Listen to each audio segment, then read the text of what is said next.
Bonsoir, je suis très heureux de vous retrouver en cette nouvelle année que je vous souhaite excellente, au nom d'ailleurs de toute l'équipe qui avec moi prépare cette émission, l'Esprit des Lettres, consacrée aux livres de religion et de spiritualité. Nous sommes comme chaque mois installés à la Procure, librairie au cœur de Paris qui nous accueille, qui coproduit l'émission avec KTO et le Jour du Seigneur. Nous commençons l'année avec 3 sujets et 3 livres absolument passionnants parce qu'ils touchent des sujets vraiment centraux dans l'actualité de l'Église évidemment. La place de la femme, justement, place de la femme dans l'Église. Faut-il ordonner des femmes prêtres ?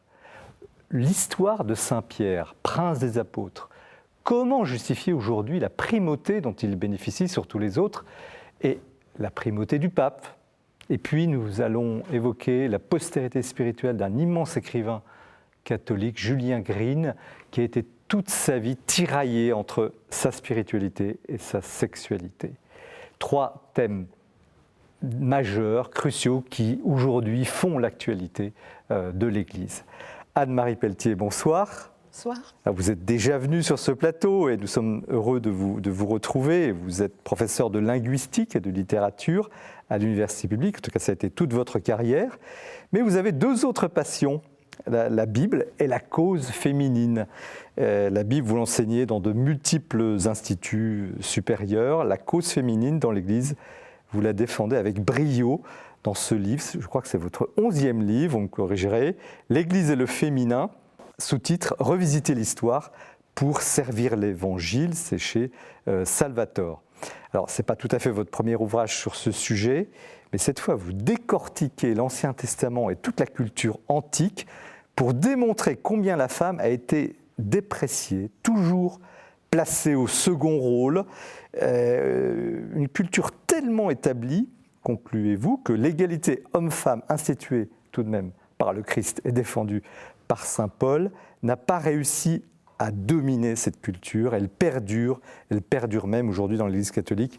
Vous faites quelques propositions, on le verra, pour en sortir. C'est un ouvrage magistral et passionnant. Christophe Dickès, bonsoir. Bonsoir. Alors, vous êtes historien, journaliste, plutôt spécialisé sur l'histoire de l'Église, mais vous avez aussi travaillé d'autres sujets, l'histoire du Vatican. Vous êtes bien connu sur KTO puisque vous présentez l'émission Au risque de l'histoire et vous venez de publier chez Perrin une biographie, donc Perrin qui est quand même un éditeur de référence en histoire, un très impressionnant Saint Pierre sous-titré « Le mystère et l'évidence ». Effectivement, on va en parler. Vous retracez la biographie du prince des apôtres qui est à la fois un récit réaliste et spirituel de ce robuste pécheur devenu un peu à son insu un prédicateur. Pas le plus brillant d'ailleurs comparé à saint Paul, mais vous dites peut-être le plus sage, le plus sûr malgré ses reniements. En vous lisant, au fond, on découvre un homme que l'on croyait connaître, mais aussi l'histoire même de l'Église, l'histoire vraie, concrète, humaine de l'Église, à la fois divine, humaine, avec toutes ses limites. Un livre très instructif, très accessible, qui pourrait devenir une référence. François Huguenin, bonsoir. J'allais dire François Maillot, parce qu'il faut quand même dire à ceux qui nous regardent, ils vous ont reconnu, mais vous êtes dans la vie François Maillot, François Huguenin est votre nom de plume. Vous êtes aujourd'hui éditeur, professeur, écrivain, après avoir été longtemps directeur de cet établissement de la Procure. Mais c'est bien l'auteur, François Huguenin, que nous recevons pour son dernier livre, La nuit comme le jour est lumière, c'est le titre, c'est publié au Cerf. Alors la structure de l'ouvrage est très originale parce que vous croisez en fait une biographie intérieure de Julien Green, auteur que vous admirez, et votre propre autobiographie intérieure. Et vous dévoilez au fil des pages très personnelles une même quête de Dieu, au creux des mêmes noirceurs et des mêmes lumières surnaturelles qui vient finalement tout apaiser, tout assumer, consoler. Vraiment un livre très touchant, un livre de confession qui libère.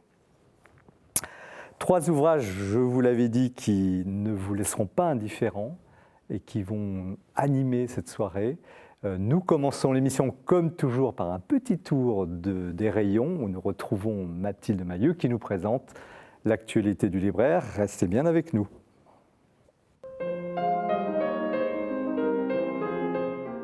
L'actualité du livre religieux en ce début d'année, c'est tout d'abord un petit document extrêmement important.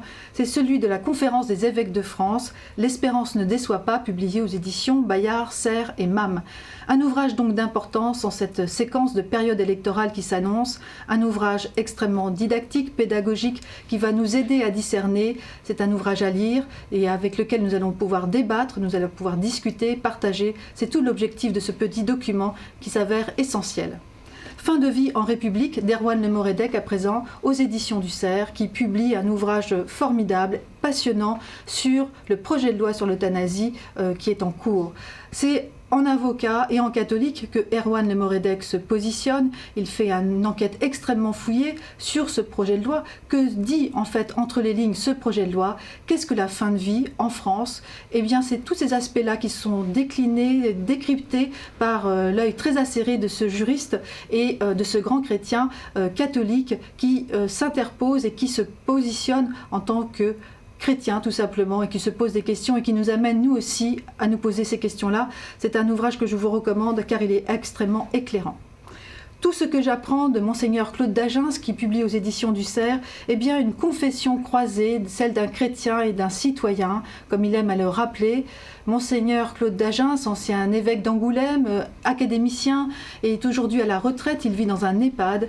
Et c'est la confession, ce sont des confessions intimes, celles d'un homme qui, au soir de sa vie, eh bien, livre un message d'espérance pour son pays, pour aussi tous les chrétiens. C'est un ouvrage plein de sensibilité. Il revient sur sa vie, sur ses actions, mais aussi il parle de son pays, de sa fine acuité, eh bien, de la France et de ses débats, notamment celle de la laïcité qui fut un de ses grands thèmes de prédilection. C'est un homme qui a été visionnaire en son temps et qui nous livre ici eh bien, une très belle leçon à la fois d'espérance et spirituelle.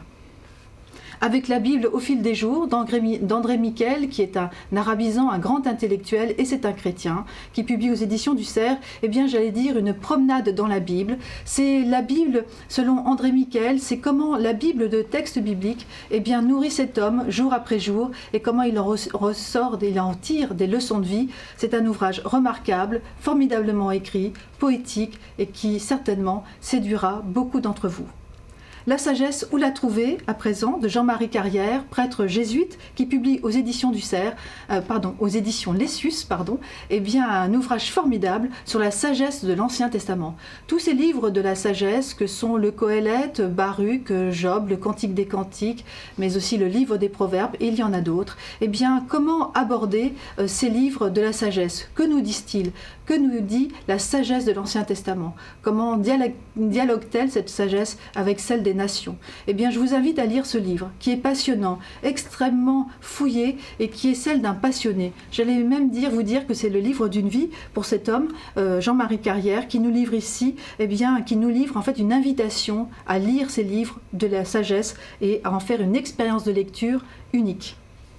Se relever toujours, de Clotilde Margottin, présent, c'est un très beau témoignage qui est publié aux éditions Artege sur la dépression, comment une jeune femme, comblée, mère de 4 enfants, heureuse, tombe dans la très profonde dépression. C'est un ouvrage qui est extrêmement parlant, extrêmement vivant, prenant. C'est vraiment un livre qui, on me l'a dit, fera date, car il sera d'une très grande aide pour tous ceux qui souffrent de dépression, mais surtout, et aussi, et aidera tous ceux qui accompagnent les personnes qui souffrent de dépression. C'est un ouvrage remarquable qui, là encore, eh bien, j'espère, vous touchera. Merci Mathilde pour ce tour d'horizon toujours très fourni. Anne-Marie Pelletier, donc vous êtes théologienne, bibliste, mais aussi éminente professeure de littérature. Et vous écrivez un livre, donc L'Église et le féminin, revisiter l'histoire pour servir l'Évangile, chez Salvatore. Est-ce que vous êtes féministe ? Ah oui, c'est une question qu'on me pose souvent, qui me laisse un peu désemparée, parce qu'il faudrait quand même qu'on s'entende sur ce que ce mot lourd recouvre. Je dirais, j'ai envie de répondre, comme le faisait récemment quelqu'un que j'admire beaucoup, qui est le docteur Denis Mukwege, qui est médecin africain et qui a écrit un admirable livre qui s'appelle « La force des femmes », un homme qui se bat pour les femmes, qui admire les femmes, et on lui posait la question. Et il a répondu bravement, oui, je suis féministe. Mais vous? Eh bien, à la manière du docteur Mukwege, je me sens féministe au sens où la vie des femmes m'importe. Je dirais pas tout simple, je dirais même pas la cause des femmes, mais la vie des femmes. Mais qu'est-ce que vous n'aimez pas dans le féminisme qui vous fait prendre toutes ces précautions? Écoutez, j'ai pas envie de faire la critique du féminisme pour commencer, parce que je sais qu'il y a tellement de problèmes, tellement d'injustices à travers le monde qui touchent les femmes en particulier, que même là où je ne suis pas d'accord sur certains scénarios de protestation, j'ai envie de respecter les choses, parce que souvent la violence des protestations est simplement à la mesure des injustices. Alors, dans l'Église, que faut-il changer? Faut-il ordonner des femmes prêtres? De nouveau, je vais avoir l'air de me dérober, non, vous j'ai envie de dire que ce n'est pas ma question du tout. C'est pas votre question. Non. Alors, où les mettre, les femmes? Elles y sont déjà dans l'Église quand même. Quelle impertinence. Je suis là pour ça. Oui. Non, j'ai peur que cette question, alors très médiatique, cette grosse question... C'est pour ça que je vous la pose en commençant. Oui, cache des questions moins visibles et plus fondamentales. Et au fond, c'est ça qui m'a intéressée dans ce livre, c'était d'essayer justement de plonger un petit peu dans la profondeur de l'histoire, je dirais dans la profondeur aussi de l'inconscient, chrétien catholique, pour voir comment un certain nombre de problèmes que nous éprouvons aujourd'hui, en réalité, ne font que prolonger des difficultés, des préjugés qui remontent beaucoup plus loin. Il y a quelque chose qui apparaît, on a l'impression que vous êtes, quelque chose vous presse, ou que ce sujet presse. Il y a une urgence dans ce livre. Oui. Alors, une urgence et peut-être aussi une impatience de voir que, alors qu'il est patent qu'il y a des problèmes dans l'Église catholique autour de la relation homme-femme, hein, bon, je tiens beaucoup à cette question de la relation des femmes avec des hommes, nous le savons, nous le disons, et nous sommes quand même très impuissants à faire évoluer les choses.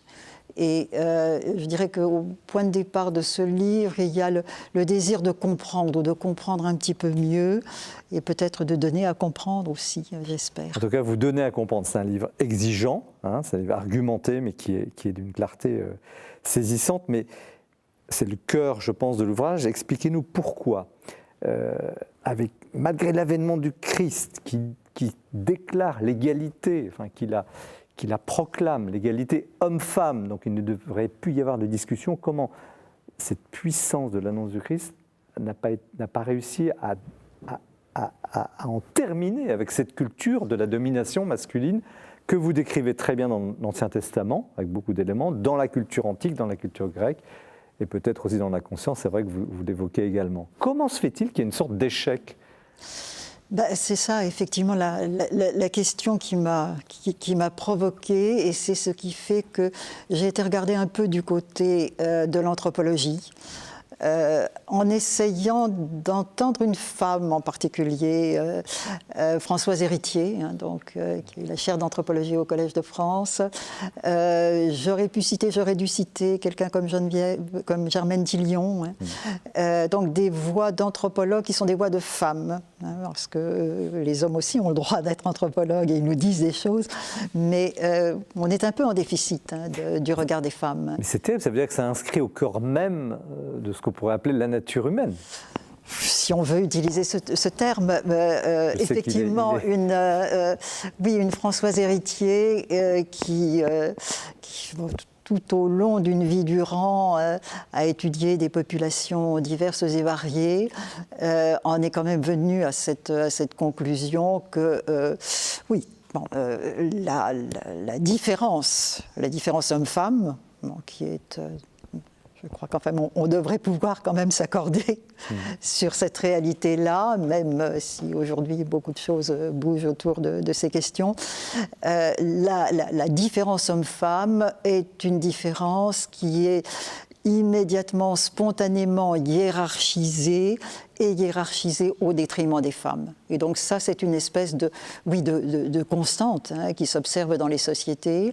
Et là, il y a quelque chose donc de très archaïque, mais de très profond, avec quoi la révélation biblique est aux prises. Et le christianisme est aux prises, bien sûr, avec ça. Et l'Église, quand même, qui a repris et l'Ancien Testament et le Nouveau Testament, évidemment, comment n'a-t-elle pas pu davantage combattre? Elle a, semble-t-il, au contraire, intégré complètement ce schéma que vous dénoncez. Je serais moins catégorique. Au début, tout de même résonne dans le Nouveau Testament l'affirmation de Paul, il n'y a plus l'homme et la femme.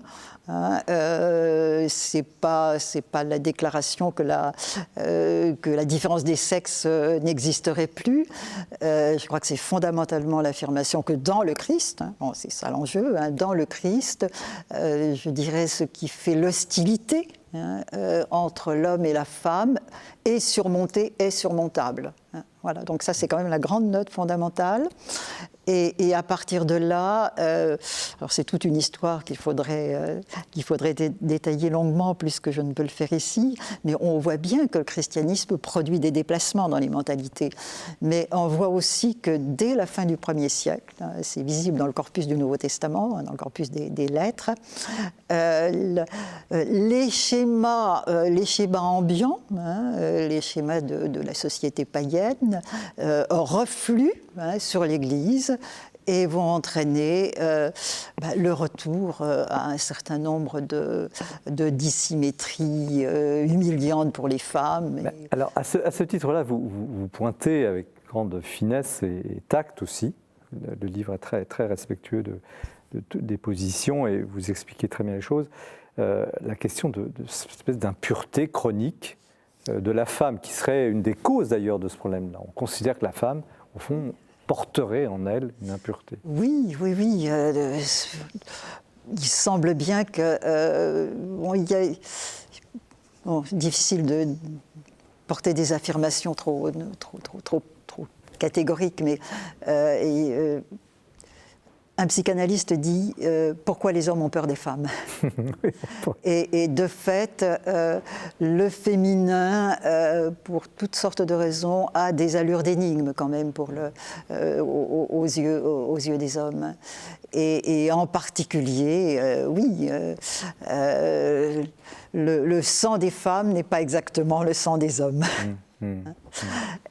Et tout ce thème de l'impureté des femmes, c'est quelque chose qui semble quand même très fortement engrammé, en particulier dans la tradition biblique. Vous avez dans le livre du Lévitique des passages entiers qui sont consacrés à cette question de l'impureté des femmes, de la purification des femmes. Ce qui est hallucinant aussi, vous évoquez la cérémonie des relevailles. Des relevailles. Oui, c'est qui monte du XIIe siècle jusqu'à 1965. Oui, c'est un prolongement en tradition chrétienne de cette affaire. Où les femmes, ayant accouché, ne pouvaient pas revenir à l'église avant 40 jours. Est impure, voilà, absolument. Oui, et c'est quand même... c'est quand même impressionnant d'imaginer. Et le livre est ponctué d'éléments tant dans l'Ancien Testament. Alors même que, je dirais, il suffit de lire l'Évangile pour voir ruiner ce genre de préjugés. Quand Jésus guérit la femme qui perd son sang, c'est quand même bien de ça qu'il s'agit, il fait sauter ce tabou de l'impureté des femmes. Donc... Alors, vous avez une approche effectivement critique, extrêmement intéressante.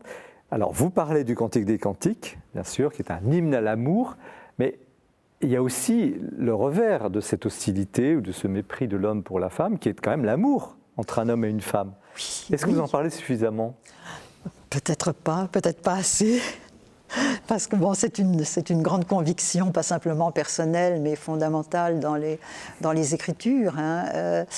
Rappelons-nous quand même que dès le départ, dans les récits de création, la tradition biblique s'attarde sur le fait que notre humanité est faite d'hommes et de femmes et faite pour le bonheur l'un par l'autre. Alors effectivement, le Cantique des Cantiques est le témoin peut-être majeur de cette estime pour la relation homme-femme. Est-ce qu'il y a eu dans l'histoire de l'Église quand même un âge d'or ou un âge moins hostile ou moins méprisant pour les femmes? Comme dans l'histoire de la société, il y a des hauts et des bas. Hein. Donc, j'ai envie de dire que, d'une certaine manière, tout au long de l'histoire de l'Église, les femmes sont présentes. C'est la même chose d'ailleurs dans les Écritures. Hein. Les femmes sont présentes, elles sont là, malgré des restrictions souvent considérables. Elles accompagnent cette histoire et elles y sont présentes mezza voce, mais elles sont quand même là. Hein. Bon, alors avec tout un poids effectivement qui pèse sur elles. Les hommes sont censés avoir une parole qui porte à l'universel. Et donc, c'est pas nécessaire que les femmes parlent, les hommes parlent. Mais au Moyen-Âge, est-ce qu'il n'y a pas eu des périodes un peu plus propices? Alors, il y a des femmes, il y a des grandes figures de femmes, hein, et, y compris au niveau de l'intervention institutionnelle. Une Hildegarde de Bingen, une Catherine de Sienne, ce sont des voix féminines qui ont porté ô combien. Hein, donc, bien entendu, tout ça existe. Comment aujourd'hui sortir en un mot, parce que c'est la fin de votre livre, alors il faut le lire, évidemment, quelques idées pour dépasser, essayer d'avancer sur ce sujet? Écoutez, je ne veux pas faire de la publicité pour le livre. Mais si, quand même, un petit peu. Mais ma conviction, c'est qu'une manière de s'extirper du préjugé, c'est de commencer par le voir, consentir à le voir. Hein, et au fond, c'est ça qui m'a guidée. De faire remarquer un certain nombre de choses qui sont maintenues dans l'implicite, que l'on ne questionne jamais. Et j'ai eu envie de faire remonter ça. Alors, ça peut être désagréable à certains égards, hein, parce que c'est bousculant. C'est bousculant, mais c'est pas désagréable. Je suis convaincue que, c'est un bien grand mot, mais quand même quelque chose comme ça, ce travail de vérité, devrait pouvoir aider à s'extirper. Alors, on va faire un premier test. Messieurs qui êtes sur le plateau, comment avez-vous réagi à la lecture de ce livre, de ces propositions? Par qui nous commençons? François Huguenin? Moi, très bien, parce que je suis très très volontiers féministe. À partir du moment où, comme à peu près pour tous les mots, on enlève une surcouche idéologique qui est très souvent, à mon avis, qui va plutôt à contre-emploi, me semble-t-il. Donc, de ce point de vue-là, je vais plutôt très bien réagi au livre. Je me faisais la réflexion, et en vous écoutant à l'instant, que c'est fou comme les évangiles, le Nouveau Testament affirme l'égalité, comme vous disiez, dans le Christ, entre hommes et femmes. Et on ne se rend peut-être pas assez compte que nous sommes toujours, au fond, attirés par une sorte de paganisme. Dans ce domaine, comme dans tant d'autres, on a peut-être trop vite fait de croire qu'on est des bons chrétiens et que tout cela ne nous concerne plus. Mais non, et finalement, on se retrouve très souvent retiré vers le bas, vers le paganisme. Et le paganisme, eh bien, c'est une société dans laquelle, effectivement, il ne peut pas y avoir, ne serait-ce que par cette transcendance, une réégalisation de la condition masculine et féminine. Christophe Descaisses? J'aurais beaucoup de choses à dire, en fait. D'abord, il y a le regard de l'historien. Et on a fait une émission de Risque de l'Histoire sur la femme à l'époque médiévale et à l'époque moderne. Et on voit ces grandes figures et on voit le rôle qu'elles jouent. Et je pense que, sans parler d'âge d'or, elles ont leur place. Mais je rejoins tout à fait Anne-Marie Pelletier quand elle dit que, en fait, ces voix sont mezza voce. C'est-à-dire qu'on peste souvent, et à juste titre, contre ce 19e siècle qui, pour le coup, a été très anti-féministe, alors que le 18e aimait la femme. Mais au fond, eh bien, comme le montre François, il y a toujours cette tension entre la réalité de ce qu'est notre monde et le texte et la lettre de Paul, tout simplement. Et il n'y a plus d'hommes ni de femmes. Alors moi, je ne me sens pas féministe, pardonnez-moi, je me sens plutôt humaniste. Et dans cet humanisme, pour moi, il n'y a pas cette différence. Et pourquoi vous ne vous sentez pas féministe ? Parce que je pense que notre foi est avant tout un humanisme, et quelle que soit la condition des personnes, quel que soit leur niveau social, j'ai eu la chance d'avoir un père qui m'a appris que quelle que soit la personne que l'on a en face de soi, eh bien on lui doit le plein respect. Anne-Marie Pelletier, qu'est-ce que vous répondez à ça? Est-ce que ça cache quelque chose? Alors je peux aller plus loin avant. Je peux aller plus loin sur la différence entre la lettre justement et la réalité. On l'a bien vu avec l'esclavage, et on le voit que l'esclavage n'est pas condamné dans la Bible parce qu'il y a une pression culturelle. Ouais. Et une telle pression culturelle que entendre des chrétiens dire il n'y a ni maître ni esclave, on va les regarder avec des yeux ronds. Sur l'humanisme et féminisme, en un mot, une réponse? Moi je veux bien humanisme, mais pour moi, ça ne rend pas inutile ou insignifiant le féminisme, parce que je crois quand même lire dans les Écritures que cette relation homme-femme est une pierre de touche de la nouveauté chrétienne. Alors bon, il n'y a plus ni juif ni grec ni esclave, d'accord, mais tout ça, si vous voulez, là aussi, ce sont des textes denses et complexes. Hein, mais en deux mots, homme-femme, c'est une différence, je dirais, ontologique. Bon, dès le premier chapitre de la Genèse, quand il y a de l'humanité, c'est homme-femme. Alors que esclave, homme libre, c'est pas ça, et même juif et grec, enfin, c'est ce qu'on appelle l'économie. Hein, donc, voilà. Donc là, on a quelque chose, je crois, vraiment de très fondamental qui est inscrit dans les Écritures au début et qui se retrouve au terme. Hein, à la fin de l'Apocalypse, il y a encore du masculin et du féminin. L'épouse de l'agneau, etc. Hein.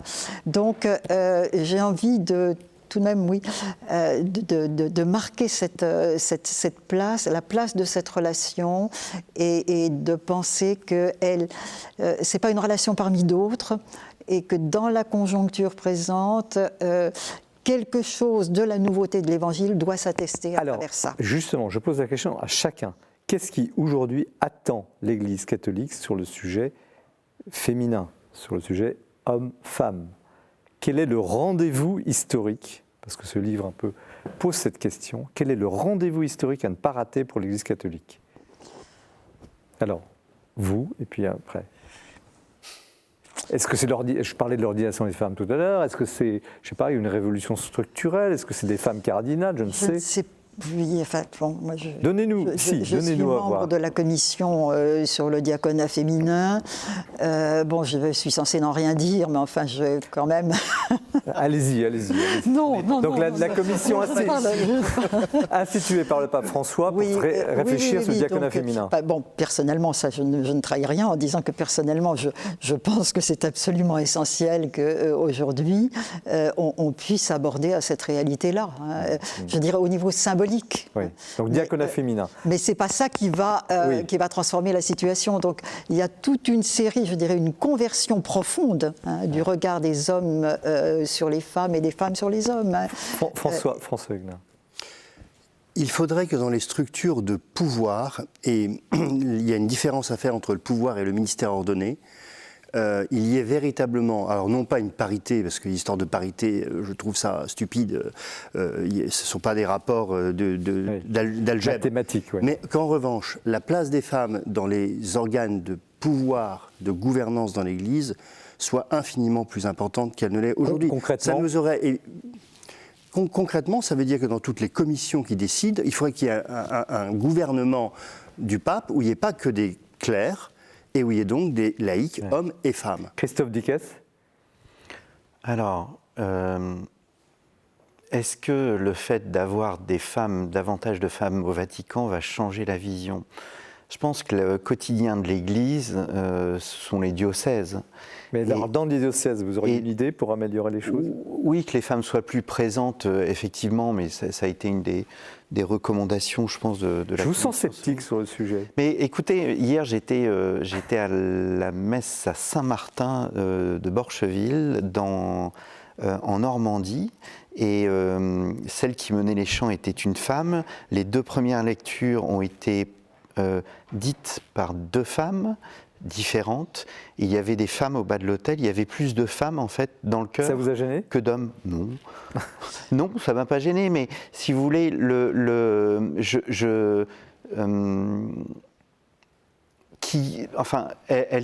pense qu'elles sont présentes dans ce quotidien. En revanche, dans les structures de pouvoir diocésaines, j'ai absolument pas la connaissance pour pouvoir répondre. Je sais que les évêques sont entourés dans les commissions. Il y a toujours des questions économiques, des questions canoniques, etc. Peut-être que les femmes devraient y être plus présentes, mais je dis cela tout en ne sachant absolument pas quelle est la réalité. Alors, l'Église traverse une crise magistrale énorme avec la pédophilie. Est-ce que les femmes pourront sauver l'Église sur ce sujet-là ? Sauver l'Église, pas les femmes toutes seules, bien évidemment. Hein. C'est une conversion de l'ensemble de l'Église qui est en cause. Mais que les femmes accèdent à ces responsabilités telles qu'on vient de l'évoquer, ça me semble absolument décisif pour casser cet entre-soi masculin qui fait l'institution. Mais qu'est-ce qu'elles auraient de plus pour discerner des situations ? Peut-être, mais en tout cas, il y aurait un peu d'altérité. Alors que l'Église catholique, comme disait je ne sais plus qui récemment, c'est un laboratoire de masculinité au niveau de l'institution. Et le simple fait qu'il y ait les uns, et les unes et les autres, déjà je crois que ce serait une avancée considérable. Alors le temps passe, je vous avais dit que le débat serait passionnant. Il est une dernière question que je pose à chacun. Dieu est-il masculin ou féminin ? Eh oui. Par définition, on sait que ni l'un ni l'autre. Mais vous voyez, le problème, c'est quand même que, au niveau des Écritures, c'est un rôle masculin qui est associé à Dieu. Oui, et ça finit par être un problème. François Huguenin ? Dieu, le Père, ni l'un ni l'autre. À contre-emploi, le Verbe s'est fait chair dans un homme de sexe masculin. Je me suis toujours demandé pourquoi c'était un homme et pas une femme, pour la simple bonne raison que si ça avait été une femme et qu'il avait dit ce qu'il avait dit à l'époque, on l'aurait pris pour un fou. Il a déjà été crucifié, mais là, il n'aurait même pas été entendu. Mais c'est parce que c'était à cette époque-là. Christophe Dickès. J'ai une représentation très classique des choses. On a compris. Excusez, mais Dieu le Père et effectivement je me pose souvent la question de savoir qu'au lieu de choisir un homme, il aurait pu choisir une femme à la tête de l'Église. Non, il a choisi un homme. Alors je sais, c'est ce que vous dites à un moment dans votre ouvrage, que le cœur de l'Église est féminin. C'est une des thèses que vous présentez. Oui, c'est ce qui se dit, oui. C'est ce qui se dit, effectivement. Oui. La tête est masculine et le cœur est féminin. La tête est masculine et le cœur est féminin. Et, mais voilà, non, j'ai une vision très classique de la chose. On va en parler. À travers l'art et à travers... Mais je ne suis pas théologien, voilà. Bon. Merci à tous les trois pour ce premier temps de débat. Donc Anne-Marie Pelletier, l'Église et le féminin, revisiter l'histoire pour servir l'Évangile chez Salvatore, un livre extrêmement riche qui ouvre beaucoup de questions et de débats et qui, justement, aujourd'hui, est extrêmement utile dans la période actuelle. Nous poursuivons l'émission avec le livre de Christophe Dickès sur Saint-Pierre, mais c'est l'heure du coup de cœur que Jean-François Rode nous présente. Restez bien avec nous.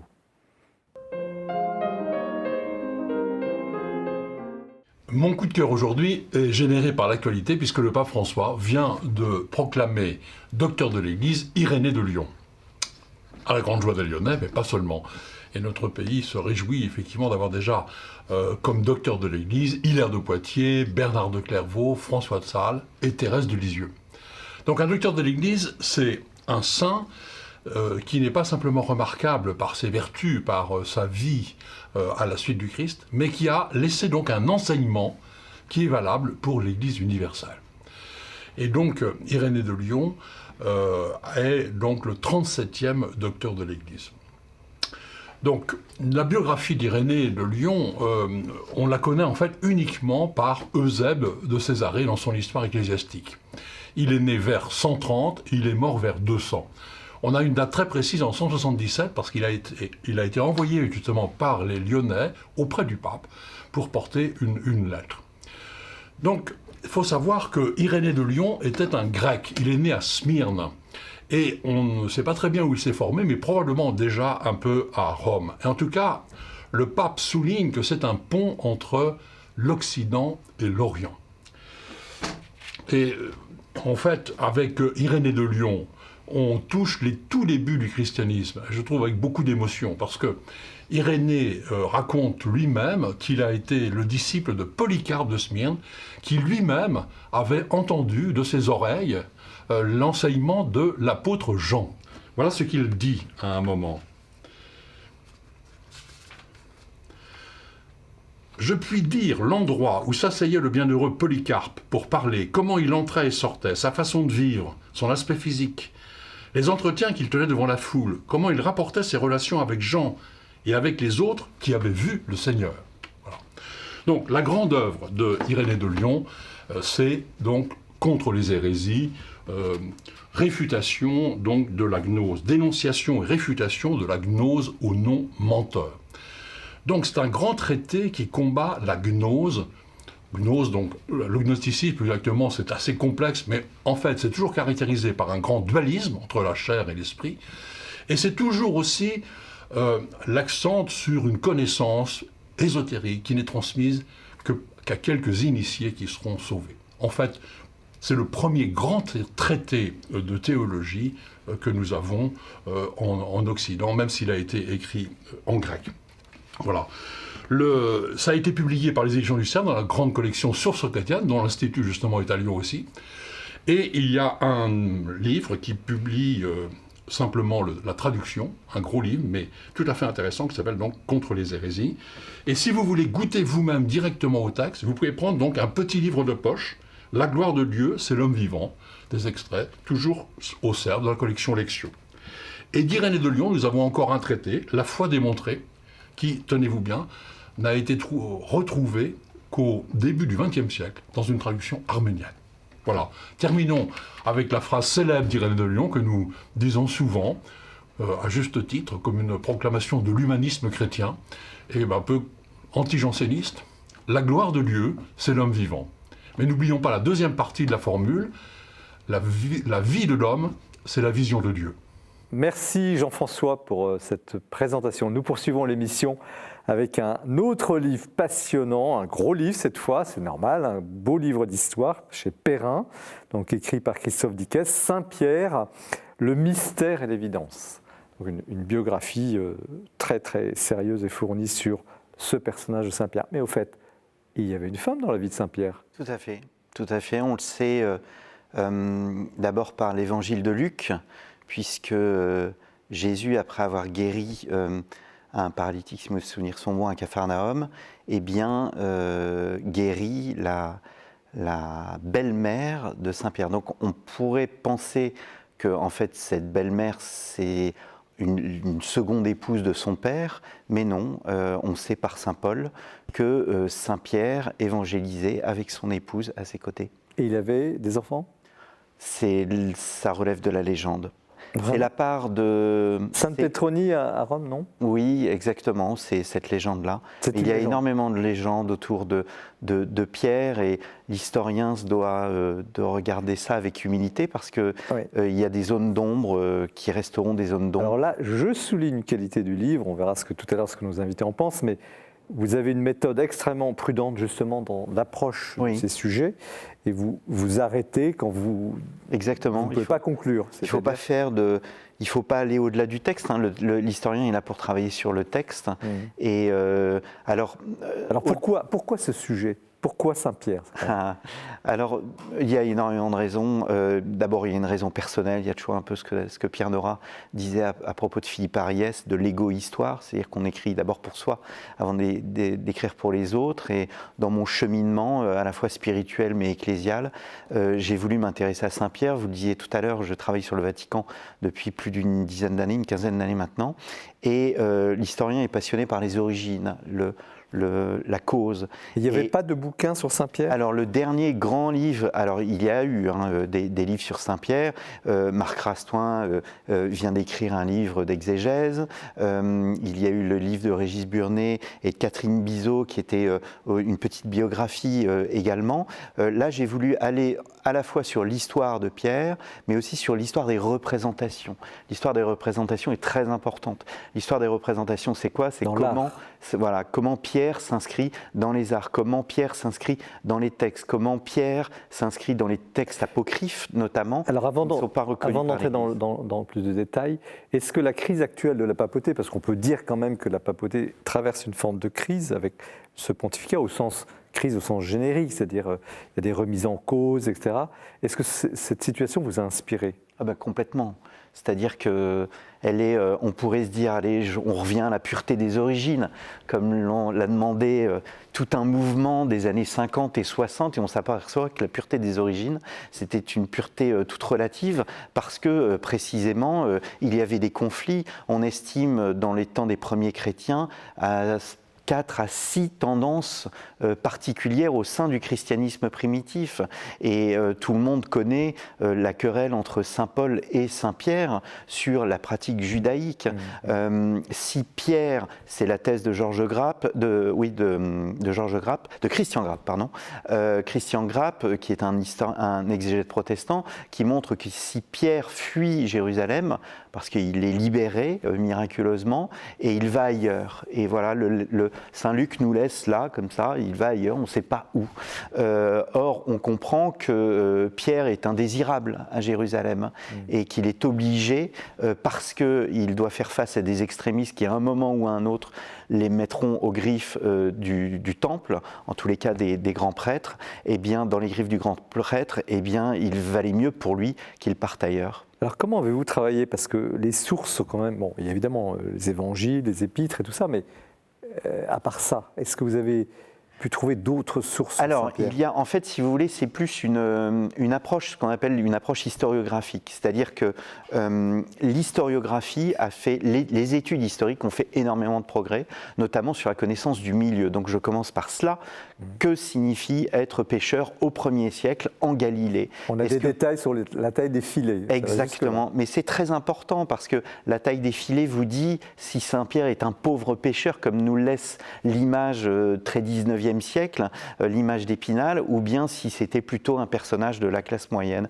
Moi, je pense que c'est un personnage plutôt du bas de la classe moyenne, qui utilise toutes les techniques de pêche. Vous savez, Michel Onfray pense que les évangiles constituent des textes mythiques, mythologiques. Eh bien, pas du tout. Il y a une réalité. Cette réalité, on la voit. Pierre pêche à l'épervier, c'est une technique de pêche particulière. Il pêche à la ligne et il pêche aussi à la senne avec des filets longs. Ce sont des techniques de pêche. Donc vous avez fait le plein de tout ce qu'on peut savoir sur cette époque-là. Également sur le plan politique, on ne va pas entrer dans le détail ici, mais c'est dans le livre. Mais et puis, ce que les évangiles disent, vous faites une synthèse. Exactement, mais même météorologique. Alors faites-nous un portrait robot en une minute. Portrait robot une minute de Saint-Pierre. C'est un homme, alors un portrait robot, c'est un homme, comme je disais, qui est de la classe moyenne, je pense, mais qui a cette quête spirituelle, une attente eschatologique. Il souhaite que la terre d'Israël soit libérée. Et donc il suit d'abord Jean-Baptiste, puis ensuite André, son frère, lui présente Jésus, et il suit Jésus. C'est un homme qui nous ressemble, comme vous et moi, avec ses doutes, ses peurs, ses angoisses, mais aussi un homme qui a une foi extraordinaire, qui a une foi instinctive. Ce n'est pas un intellectuel comme Paul. En tous les cas, il a une intelligence différente. Oui, je le réhabilite là-dessus parce que je pense que si vous voulez couper l'oreille de Malchus comme il le fait au Jardin des Oliviers et après avoir le courage d'aller dans la gueule du loup alors qu'il vient d'attenter ou quasiment attenter à la vie d'un soldat du grand prêtre, je pense qu'il faut avoir une sacrée dose de courage. Et incroyable, il rentre, il se met près du feu et là, il se liquéfie en face d'une servante, une femme. Et à l'époque, la parole d'une femme, n'avait pas de valeur. Donc la parole d'une femme servante avait encore moins de valeur. Et lui, il se liquéfie littéralement. Il renie. il renie. On lui reprochera beaucoup, hein. Ça se sent Mais oui. dans les tensions que vous évoquiez tout à l'heure, post-résurrection, enfin tous les problèmes à l'intérieur de la communauté, il restera quand même comme quelqu'un qui a renié le Christ. Oui, mais ça se sent même dans les évangiles. C'est-à-dire que vous voyez que Saint Jean souhaite sauver le soldat Saint-Pierre. Ça, c'est une évidence. Mais ce reniement, il est extrêmement important, et je pense qu'on pourra en reparler après avec François Hunin à travers son ouvrage. Mais ce reniement montre toute sa faiblesse. Mais à la différence de Judas, il accepte le pardon du Christ. Le grand problème de Judas, c'est qu'il tombe dans un narcissisme et il n'est pas prêt à recevoir le pardon. Lui, voilà, un pardon se donne, mais il se reçoit. Or, Judas ne reçoit pas ce pardon. À la différence de Pierre, vous l'expliquez Et à la très différence bien. de Pierre. À quel moment Pierre comprend ce qui lui arrive? C'est quand même, on est dans les filets de l'épervier du pêcheur. Après, on le suit, vous racontez ça très bien. À quel moment il réalise qu'il a affaire au Fils de Dieu Il n'y a pas de moment, je pense.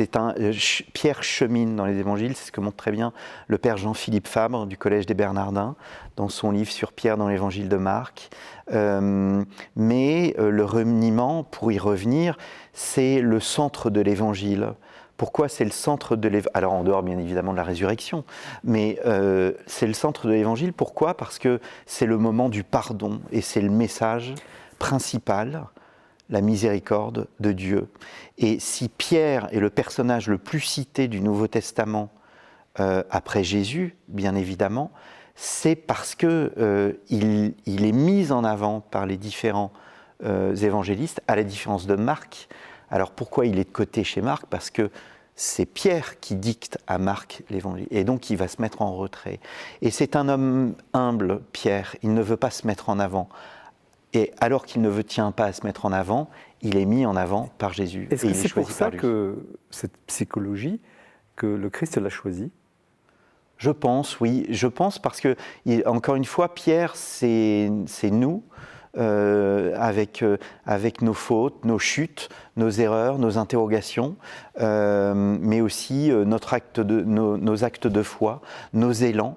Voilà, et comme Pierre, on chemine. On peut s'identifier à Pierre. Si Pierre s'identifie au Christ dans les actes des apôtres, il parle de la même façon que lui, il accomplit des miracles, eh bien nous, on peut nous identifier à Pierre. Ce qui est paradoxal à vous lire, c'est qu'on sent qu'il a joué un rôle important, et puis en même temps, pas important, il était en retrait. Non.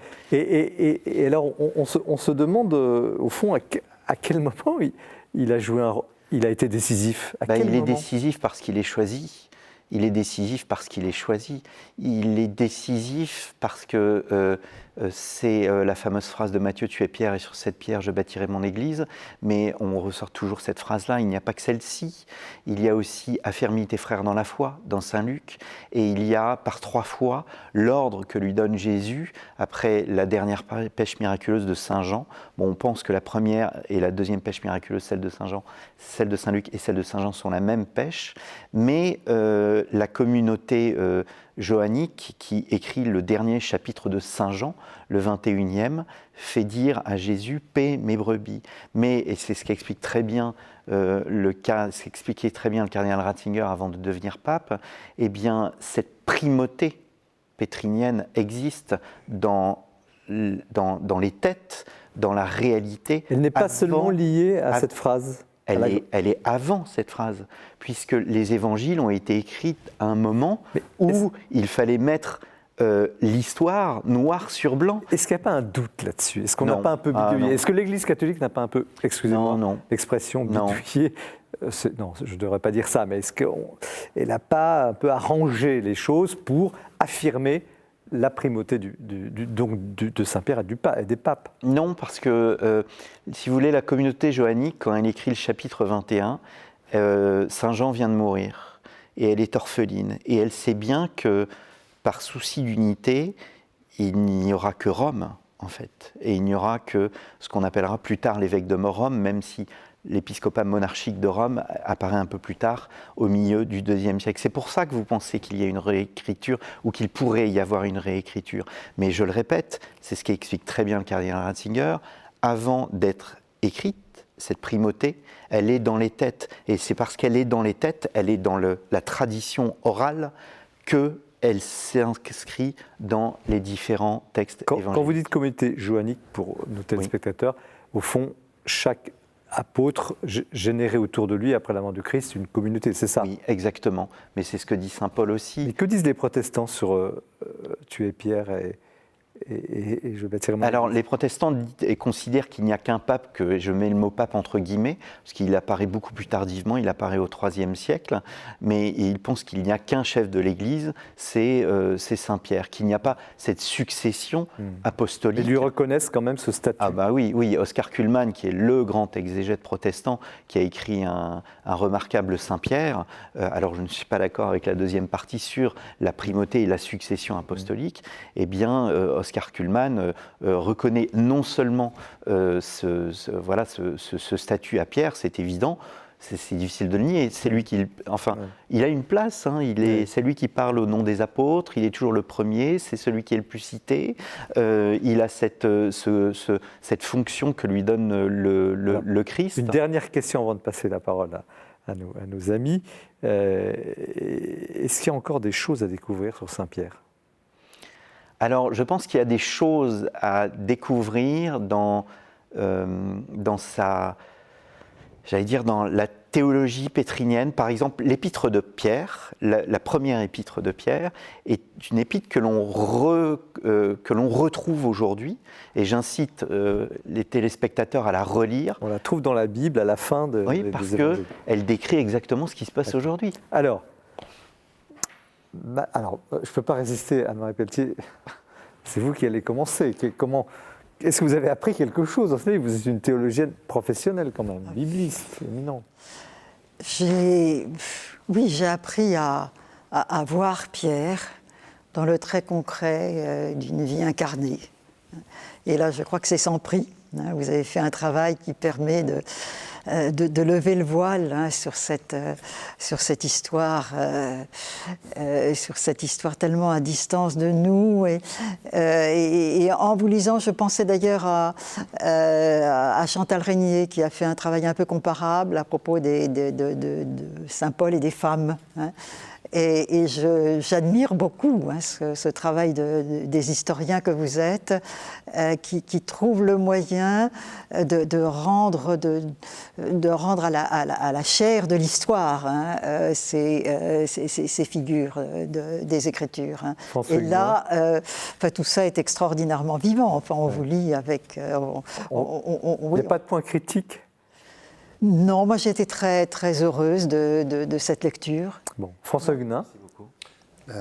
Moi qui suis aussi historien, chapeau, parce que pour faire... il faut oser déjà. Il faut oser parce que il y a dans le milieu des historiens des querelles, des mandarins, des machins. Alors on va se demander si Christophe Descaisses a tous les galons sur le côté gauche pour faire ça. Et moi je dis que la réponse, elle est là. Elle est dans ce livre. Ouais. C'est qu'on le lit avec bonheur. C'est passionnant. Et le pari est réussi.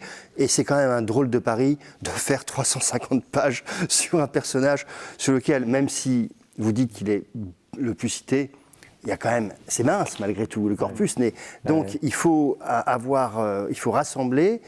Et on voit bien que ce personnage n'est pas compréhensible sans son milieu social, sans son époque. Sinon, on ne comprend pas. Alors vous dites 350 pages, il y a 150 pages de notes quand même. Il y a beaucoup de notes. Le bouquin fait presque 600 pages. Bon. Est-ce que l'éditeur, justement pour rebondir sur la question de François Guenin, est-ce que l'éditeur a tiqué sur ce sujet? Pas du tout. J'ai eu un éditeur absolument remarquable.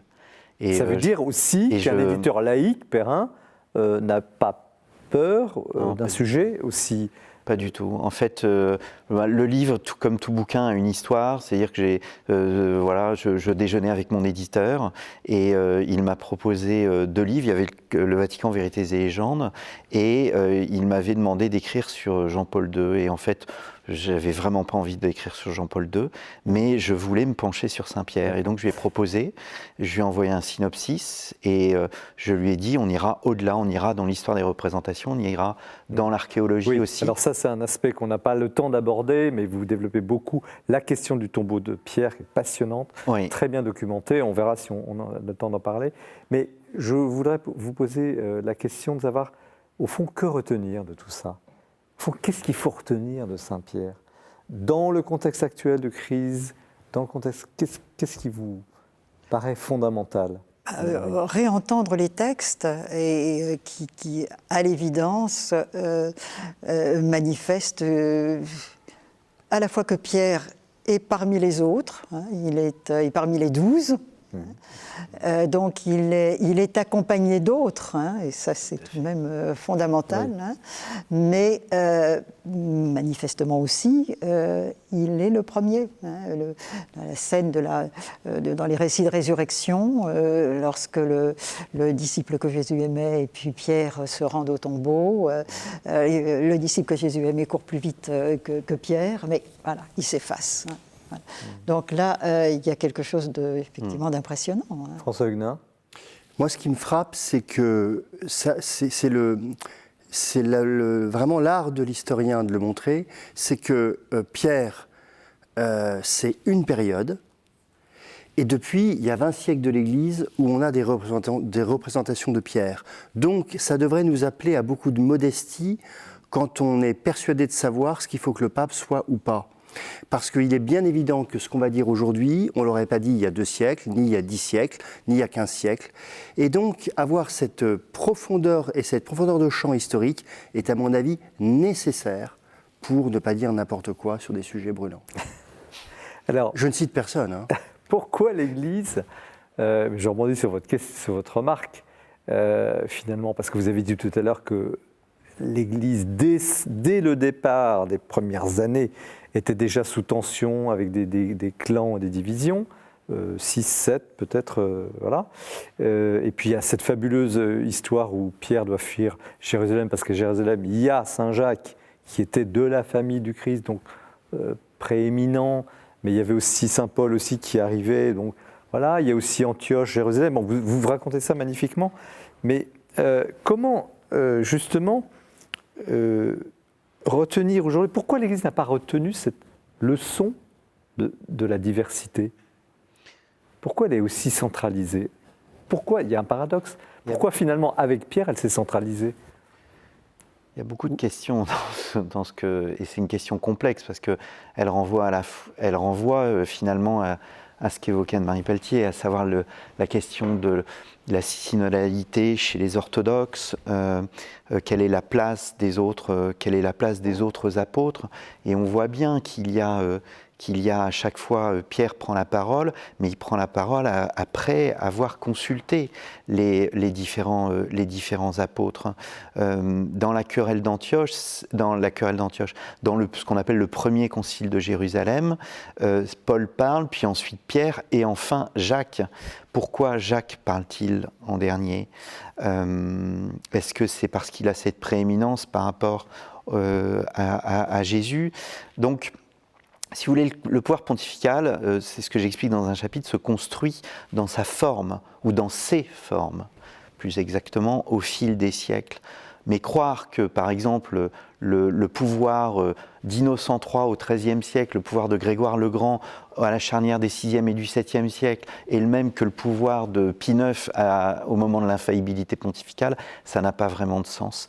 En revanche, voilà, le pouvoir de Pierre repose bien sur les 3 phrases que je vous donnais tout à l'heure. Affermis tes frères dans la foi, paie mes brebis. Et tu es Pierre, sur cette pierre je bâtirai mon église. Il est fondé sur une tradition apostolique, la transmission d'un pouvoir qui a des fondements bibliques.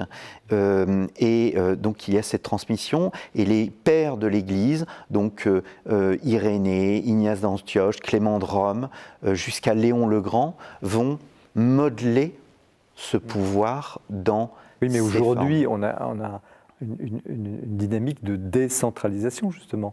Aujourd'hui, avec le pontificat de François. Anne-Marie Pelletier, comment vous voyez ça ?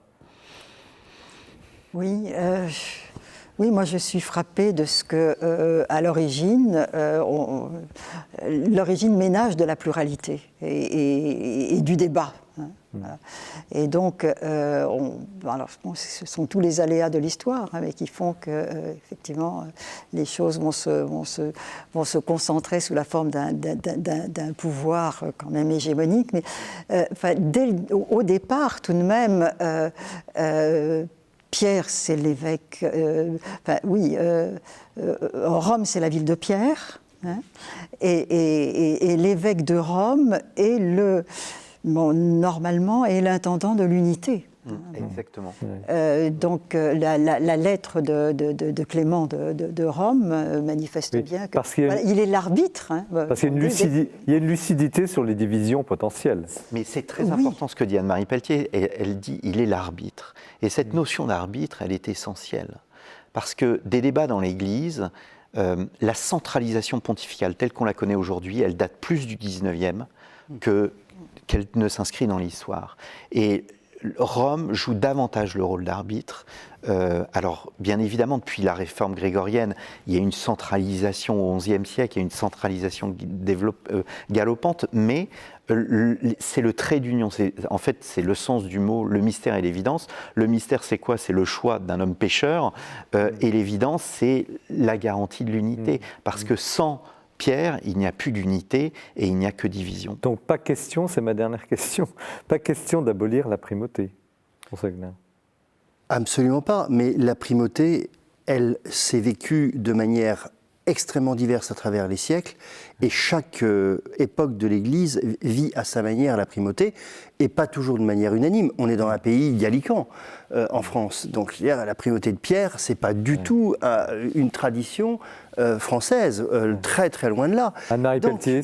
Donc tout se reconjugue à chaque époque, et c'est à nous en tant que chrétiens, en tant que catholiques, de la faire vivre aujourd'hui telle qu'il nous semble qu'elle doit être vécue. Anne-Marie Pelletier. Oui, tout à fait. Moi, j'ai été très intéressée de voir que avant la conclusion, vos dernières pages sont pour restituer le tandem, en quelque sorte, Pierre et Paul. Ce qu'on appelle la concorde apostolique. La concorde apostolique. Hein. Expliquez-nous. Et c'est le dernier mot. En fait, vous auriez dit à des chrétiens du 1er, 2e, 3e siècle que Pierre était opposé à Paul ou Paul était opposé à Pierre, on vous aurait regardé avec des yeux ronds. Pierre et Paul, ce sont les deux colonnes de l'Église. Leur martyr respectif à Rome fait que Rome est Rome. Ouais, on n'en a pas assez parlé, mais on n'a malheureusement pas le temps. Mais vous lirez ce livre, Christophe Dickès, Saint-Pierre, Le mystère et l'évidence, chez Perrin, qui y répond. Il y a toute une partie qu'on n'a pas abordée, la partie romaine, la partie archéologique extrêmement très très bien documentée dans le livre. Nous poursuivons l'émission avec François Huguenin et ce livre magnifique, La nuit comme le jour est lumière. Mais c'est Bertrand Deschamps qui va nous servir d'intermède. Restez bien avec nous. Il présente le portrait du mois. Eh bien, commençons cette année par une bonne nouvelle. Jamais sans doute on a autant publié sur Simone Veil et sans doute jamais autant lu cette figure majeure de la philosophie du XXe siècle. Alors bien sûr, je pourrais vous parler des longs-sellers absolus que sont La pesanteur et la grâce et l'attente de Dieu. Je pourrais vous dire de courir lire les petits livres merveilleux que publie Rivage Poche à partir de l'œuvre de Simone Veil. Il y en a un sur l'amitié qui est absolument magnifique, et l'autre qui s'appelle Contre le colonialisme, qui est un véritable j'accuse anticolonial. Mais j'ai envie de vous parler de 3 livres qui sont parus tout récemment. Le premier, nous le devons à Robert Chenavier, qui dirige toutes les publications annuelles des cahiers Simone Veil et des derniers volumes des œuvres complètes chez Gallimard. Son livre s'appelle Simone Veil, une juive antisémite, avec un point d'interrogation. Il n'élude aucune question, il dit que oui, Simone Veil, dans son processus de conversion, a eu des propos très durs contre la religion des Hébreux, mais Robert Chenavier dissipe tous les malentendus et fait une mise au point qui devrait être durable et définitive sur cette question douloureuse. Un autre livre totalement différent s'appelle « Passage et présence de Simone Veil » aux éditions Quimet. C'est une sorte de promenade à travers tous les lieux où Simone Veil a séjourné, où il s'est passé des choses importantes dans sa vie. Et on s'aperçoit qu'elle a énormément bougé et que quelque part, cela contrarie un peu la vision d'enracinement qu'elle a développée dans ses livres. Et puis, troisième magnifique livre de la rentrée littéraire de janvier, Simone Veil devient un personnage de fiction dans le livre d'Adrien Bosc qui s'appelle Colonne. Il nous raconte le mois qu'a passé Simone Veil en Espagne durant la guerre d'Espagne. Elle est arrivée à Portbou en août 1936 et elle a rejoint une colonne de combat et écrit une lettre à Bernanos et des feuillets. Tout ça tient en très peu de choses, mais Adrien Bosc en fait un magnifique livre sur un épisode méconnu de la vie de Simone Veil, qui, en revenant d'Espagne, a dit cette phrase « Le malheur des autres est entré dans ma chair, est entré dans mon âme ». Nous poursuivons l'émission. Merci Bertrand, extrêmement personnel. Nous poursuivons l'émission François Huguenin avec un livre extrêmement personnel et touchant. C'est de François Huguenin, La nuit. Donc, comme le jour et lumière, c'est de biographie intérieure spirituelle de Julien Green, ce grand écrivain. De biographie intérieure spirituelle de Julien Green, ce grand écrivain. Qui se nourrit en même temps de l'auteur qui admire. Se nourrit en même temps de Green. Et il va nous dire pourquoi. L'auteur qui admire pour lui une autobiographie Julien Green. Personne dire c'est un livre rare pour lui une autobiographie. Je prends le temps justement de vous le dire parce que rare. C'est pas un livre comme les autres et je prends le temps justement de vous le dire parce que l'amitié d'être là, c'est pas un livre comme les autres et il va nous dire pourquoi. Mais peut-être un mot sur l'amitié d'être là. Tout le monde ne connaît pas. Va nous dire pourquoi. Mais peut-être un mot sur Julien Green parce que Julien Green est on peut dire que c'est un écrivain du XXe siècle au sens. Julien Green est un. On peut dire que c'est un écrivain du XXe siècle au sens. Il est mort en 1998, au sens propre du terme. Il est né en 1900 et il est mort en 1998. C'est un Américain, donc il a vraiment toujours été de nationalité américaine. C'est un Américain. Président Pompidou, il a toujours été de nationalité américaine. Il accepte la naturalisation. Pompidou, il a toujours refusé, alors qu'il a écrit. Il accepte la naturalisation français depuis toujours. Il a toujours refusé, alors qu'il a écrit. Les deux parents étaient américains. Ses deux parents étaient américains. Il est né en France. Les deux parents étaient américains. Il a été américain. Il est né en France. Un des grands écrivains. Et il a été. J'aime pas tellement dire un des grands écrivains catholiques. Un des grands catholiques écrivains. J'aime pas tellement dire un des grands écrivains catholiques. Un des grands catholiques écrivains du XXe siècle, sinon ça n'aurait pas été très intéressant.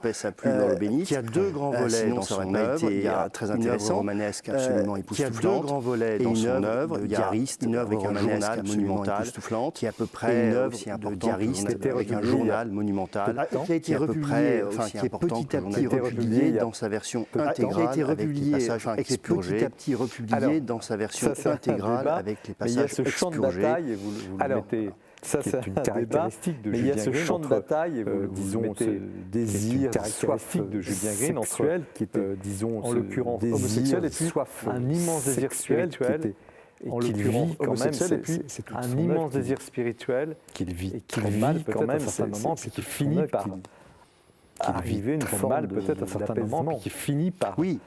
L'âge aide à apaiser certaines passions, mais l'âge aide ce qui est certain, c'est qu'il y a un écartèlement chez Green entre. Ce qui est certain, c'est qu'il y a un écartèlement chez Green entre une sexualité qui, à un moment donné, une avidité absolument, une sexualité qui a effrénée, enfin, je veux dire sans limite, dans les années 30. Effréné, enfin, je veux dire, sans limite, dans les années 30, Julien Green était vraiment, on sait voilà, très précisément extrêmement actif, était vraiment, voilà, un homosexuel extrêmement actif, partenaires, y compris tarifé, enfin voilà, donc qui multipliait les conquêtes des partenaires, et puis ensuite s'est assagi, enfin voilà, donc avec une vie qui a été, et puis ensuite s'est assagi, une foi qui a été très ardente, très jeune, avec une foi que sa mère notamment lui a très ardente, très jeune.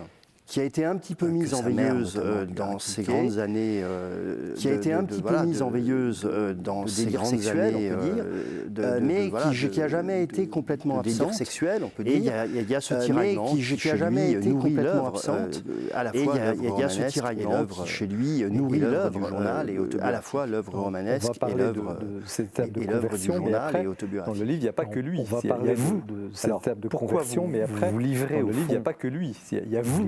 Alors, pourquoi vous livrez au fond, vous livrez part de vous-même dans ce mettre ça par écrit? Pourquoi aujourd'hui publier un ouvrage mettre ça par écrit? Pourquoi aujourd'hui publier un ouvrage aussi il y a quelques jours, il n'y a pas longtemps, peut-être quelques semaines, il y a quelques jours, il n'y a pas longtemps, peut-être quelques semaines, et j'ai répondu à la personne, je ne pouvais pas mourir avant d'écrire ce livre.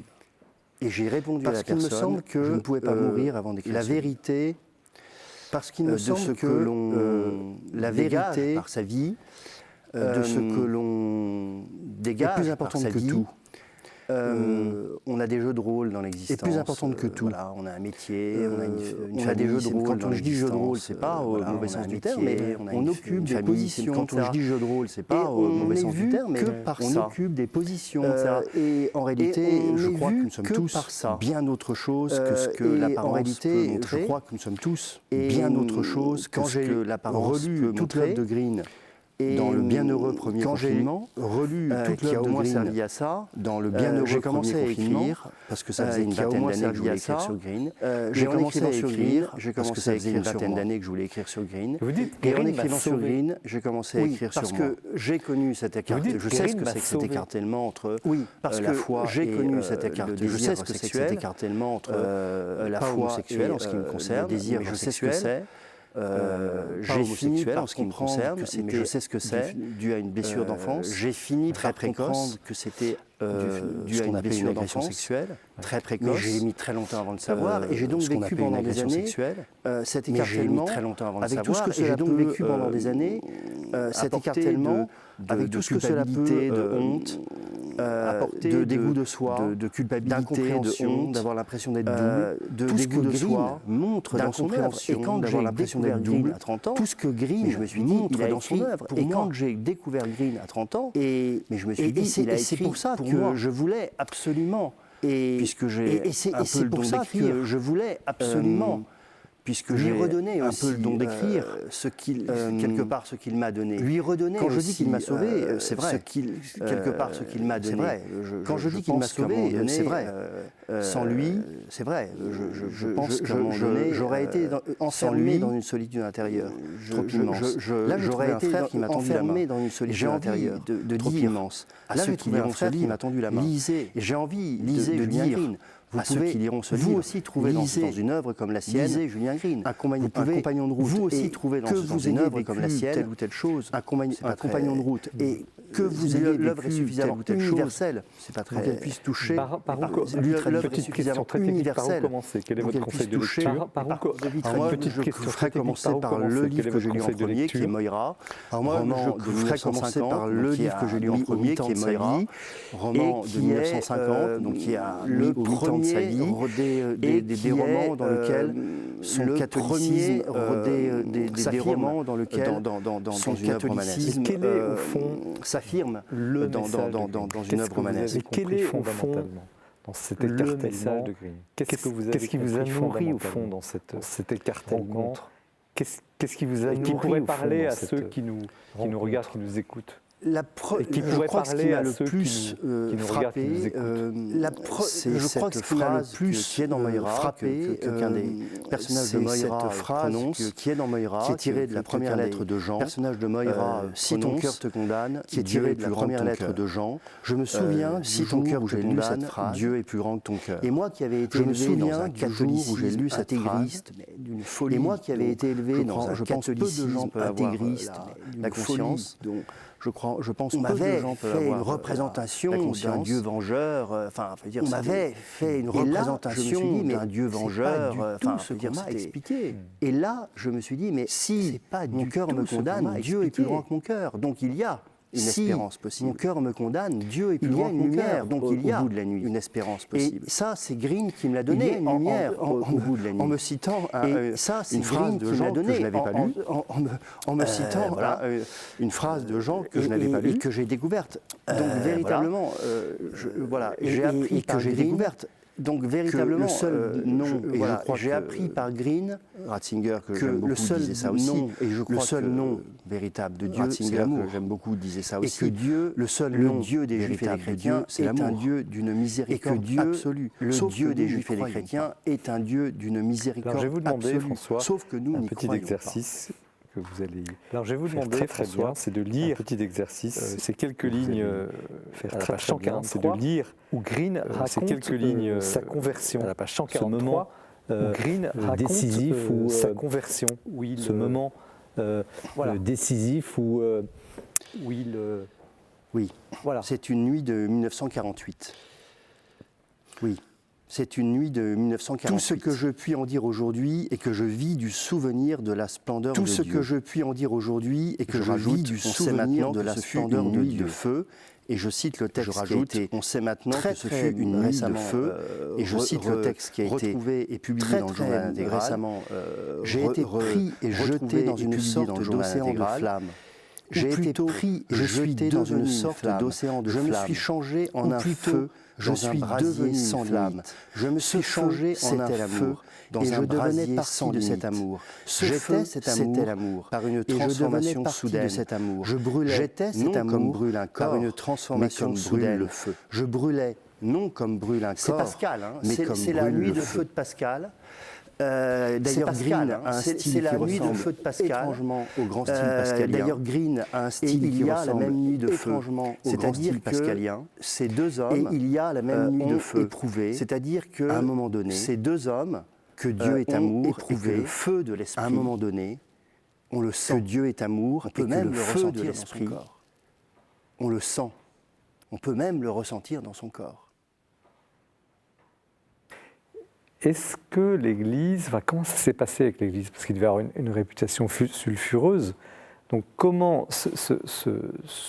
celui qui génère, qui écrit, l'écrivain, qui a des œuvres, etc., a été ensuite reconnu, admis Alors très bizarrement, d'abord... Est-ce qu'il a apporté quelque chose à l'Église, justement? Très bizarrement, il était entouré, à partir du moment où il est vraiment bien retrouvé dans l'Église, il était entouré de gens qui étaient ses amis, comme Maritain, ou d'un certain nombre de prêtres qui connaissaient absolument son homosexualité, et ça ne gênait personne. Ça ne gênait personne, pourquoi? Parce que je pense que tout le monde se rendait compte du combat, et tout le monde se rendait compte de la foi ardente de Julien Green. Donc ça aussi, ça permet peut-être parfois de relativiser des idées reçues qu'on a sur certaines époques. Oui, il y avait un puritanisme de la société, mais dans un certain milieu très éclairé, très littéraire, on savait bien ces choses-là.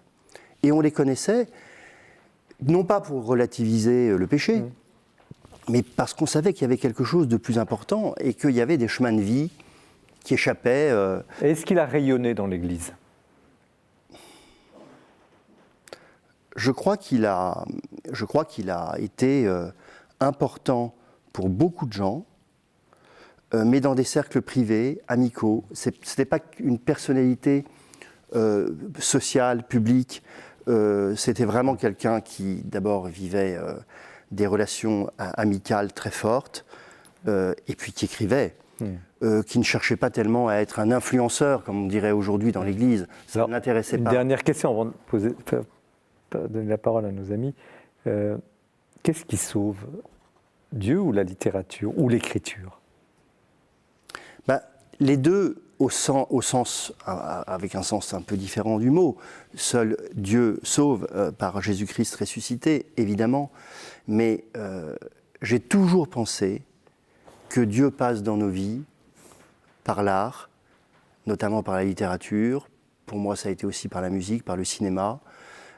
Et vraiment, je sais que Dieu m'a parlé par Julien Green.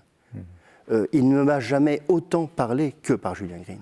Anne-Marie Pelletier, alors vous êtes aussi, vous, dans votre écriture, pas voulu vous flatter, mais les livres sont très bien écrits d'ailleurs. Vous aimez le verbe, le mot juste, la formule. Alors, je rebondis sur ce que vient de dire François, mais au fond, comment vous recevez cet ouvrage, cette entreprise incroyable, très personnelle? De façon très bouleversée, bien évidemment. Et j'ai même pas trop envie d'avancer. Enfin, je voudrais rester dans la discrétion. Je reçois ce livre et, comme une confidence très bouleversante, oui. Mais je me dis, voilà, en nous ramenant à Julien Green, vous nous rappelez combien la littérature est un lieu théologique majeur.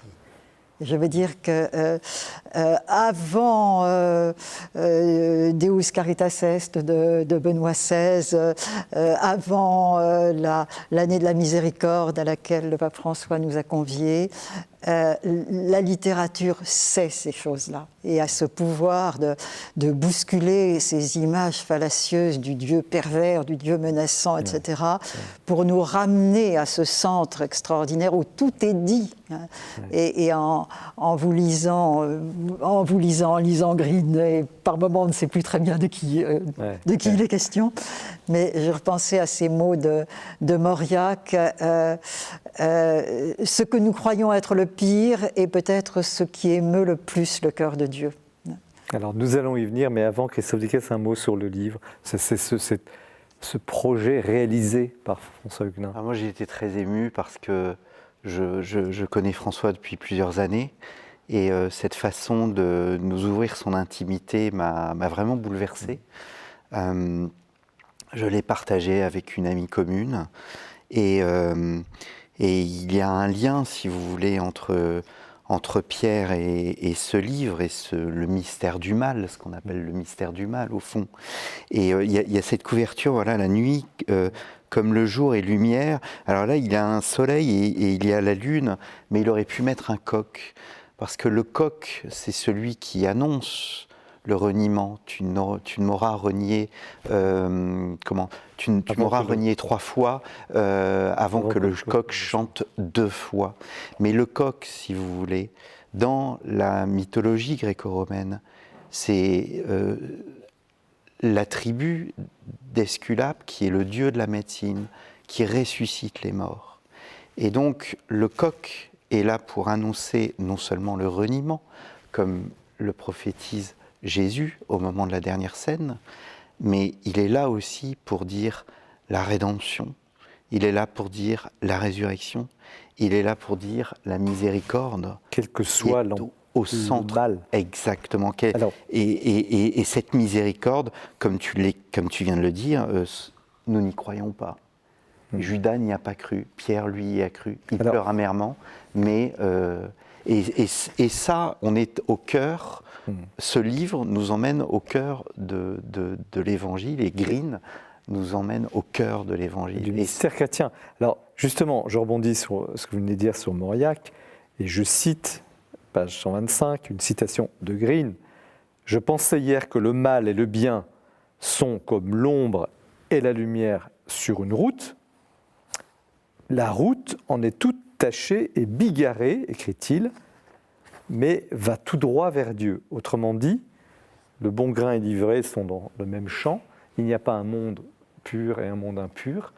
Et ma question, c'est est-ce que le mal, en définitive, paradoxalement, conduit au salut, oserais-je dire? Alors merci pour le bon grain et l'ivraie, parce que c'est une des paraboles que je préfère. Nous faisons toujours juge de nous-mêmes. C'est une tentation que nous avons.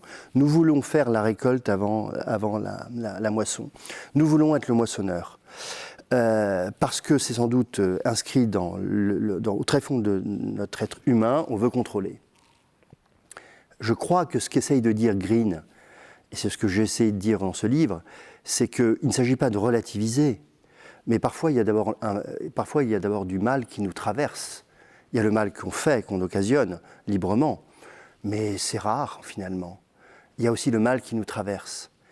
Et ce mal qui nous traverse, il est sur notre chemin de vie. Est-ce que nous croyons que dans notre chemin de vie, qui est parsemé de noirceur et de lumière, est-ce que nous croyons que nous sommes appelés à la lumière? Est-ce que nous croyons que ce Christ mort sur la croix et ressuscité, est-ce que nous croyons que ce n'est pas une blague? Eh bien moi j'y crois. Je crois qu'il m'appelle. Et ce n'est pas pour être dans le laxisme, mais c'est parce que il me semble qu'on a beaucoup trop moralisé le christianisme. Comme s'il n'y avait pas assez de morale. Anne-Marie Pelletier, la théologienne, la Bible, sur cette même question, le mal conduit-il paradoxalement au salut? Je dirais que le mal, nous en faisons l'expérience, individuellement, collectivement. Et c'est une grande énigme. Que faire du mal? Et nous ne savons pas quoi faire du mal. Et il nous submerge et il peut nous vaincre si nous le laissons parler le plus fort. Or, le mystère chrétien, c'est que Dieu peut faire quelque chose du mal. Parce qu'il vient l'habiter, ce mal. Et ça, c'est quelque chose au-delà des mots. Dieu vient au fond de notre nuit. C'est une des prières de l'Église. Il vient au fond de notre nuit pour tous les hommes de la terre. Voilà. Et il vient nous rejoindre précisément là où nous nous perdons. Et il consent lui-même à s'exposer à cette violence du mal pour nous en arracher. Alors je ne voudrais pas faire un parallèle absolument impossible d'ailleurs entre le mal et la sexualité, ce n'est pas du tout ça, mais c'est un autre sujet évidemment fondamental de ce livre. Est-ce qu'il y a, et je vous pose la question qui regroupe un peu tout ce débat depuis ce soir, que nous avons eu cette soirée, les questions de pédophilie, ces malaises hommes-femmes, y compris dans l'Église, etc. Est-ce que une réconciliation, ou justement est-ce que le chemin d'un homme comme Green peut aider peut-être à, je ne sais pas comment poser la question, mais à ce que ce qui est vécu parfois comme une hypocrisie dans l'Église catholique, comme une schizophrénie, des gens complètement divisés sur ces sujets-là, est-ce qu'il peut y avoir sur la question de la sexualité une réconciliation possible, un apaisement, je ne sais pas comment le formuler même. François Huguenin, et puis chacun aura la parole. Alors, deux choses rapidement. La première chose, c'est que on a beaucoup trop mélangé sous le vocable de sexualité dans l'Église, et je le dis comme ça dans mon livre, des choses qui n'ont rien à voir.